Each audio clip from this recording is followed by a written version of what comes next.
How you doing, Jersey? Welcome to Ledger Live. I'm here in Asbury Park, standing in front of the legendary Stone Pony nightclub, referred to and celebrated around the world as the place, you know, where Bruce Springsteen got his start. That is almost completely wrong. Springsteen already had 2 albums out by the time this place opened in 1974.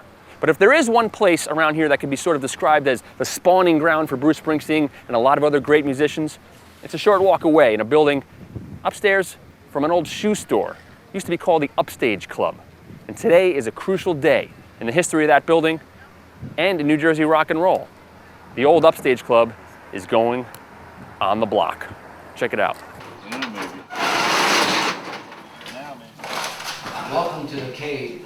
Welcome to Upstage. And we're carrying the amps? 40 years ago, these guys climbed these stairs almost every night, headed to the Upstage, Asbury Park's most famous after-hours club.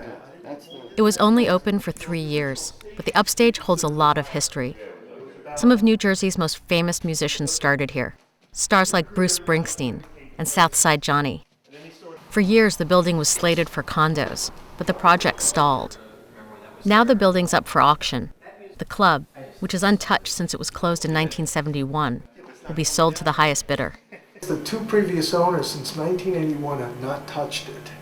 But, you know, economics are such that something's going to happen. So when you came in, I mean, this was like a fun house in here. I mean, this room. And when you consider the day, it really was. It really was. It's often said that Bruce Springsteen got his start at the Stone Pony, but locals know it was here, at the Upstage, where he met members of his original E Street band, including David Sanchez, Danny Federici, and Steve Van Zandt. Drummer Vinny Lopez remembers walking in with Federici and seeing Bruce and his band Steel Mill playing on stage.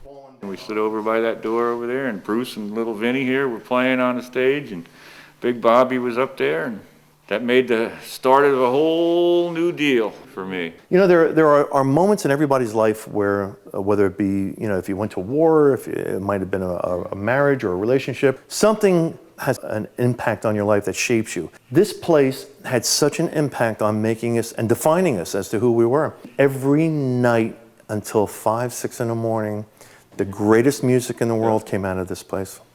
This was a very unique place. I mean, you can go across the country, and a lot of the musicians I talked to, they all knew about this place, even if they weren't from New Jersey. The word got around because they used to jam in here till 5 in the morning.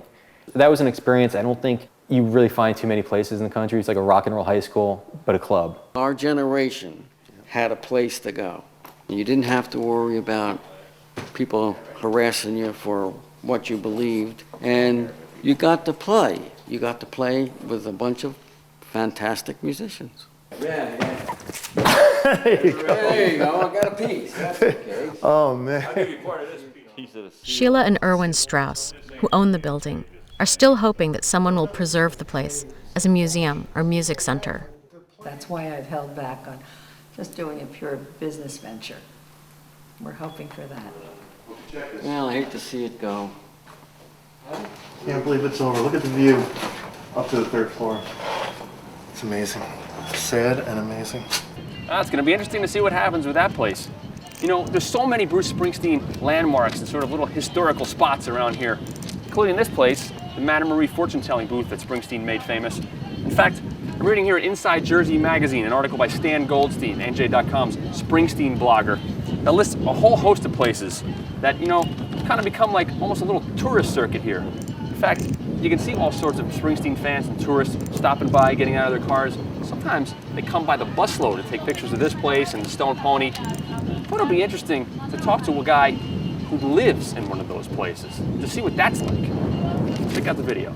This is Mike Tobias, tenant and proprietor of what might be New Jersey's closest equivalent to Graceland, 39.5 Institute Street in Freehold, the childhood home of Bruce Springsteen. I was looking for an apartment. Rushed here. Like that. And I'll never forget that day, the day I died. Went into the back kitchen, and I sat down with the landlady. I sat down and I expected, like, you know, now I'm going to get the barrage. I'm nervous, you know, she's going to ask me all kinds of questions. The first thing she asked me, do you know how to work a camera? He'd need to work a camera, all right.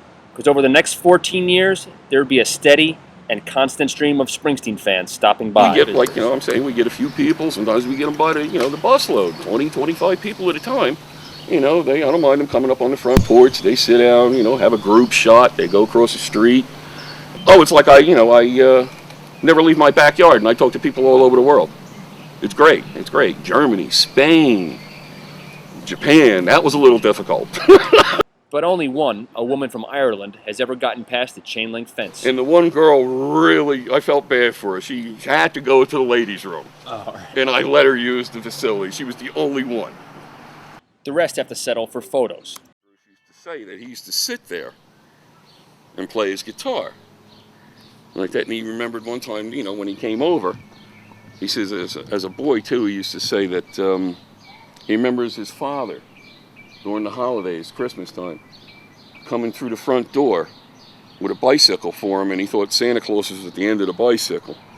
He's got his own collection of photos from the time Springsteen has stopped by.